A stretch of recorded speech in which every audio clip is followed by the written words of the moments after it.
உசிலம்பட்டி அருகே நாவார்பட்டி கிராமத்தில் 200 ஆண்டுகள் பழமை வாய்ந்த சோனைமுத்தையா விநாயகர் கோவில் கும்பாபிஷேக விழா நடைபெற்றது.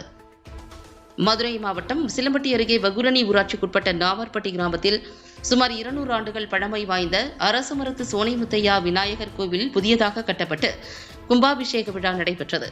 இவ்விழாவினை முன்னிட்டு முன்னதாக கணபதி ஹோமம், வாஸ்து சாந்தி, முதல் கால யாகசாலை பூஜைகள், 2ஆம், 3ஆம் கால யாகசாலை பூஜைகள் உள்ளிட்ட பல்வேறு யாகசாலை பூஜைகளுடன் தொடங்கிய கும்பாபிஷேக விழாவானது தொடர்ந்து மங்கள இசை முழங்க கடம் புறப்பாடாகி சோனைமுத்தையா விநாயகர் கோவில் கோபுர கலசத்திற்கு சிவாச்சாரியார் புத்தூர் ராம்குமார் தலைமையில் புனித நீர் ஊற்றப்பட்டு கும்பாபிஷேகம் வெகு சிறப்பாக நடைபெற்றது.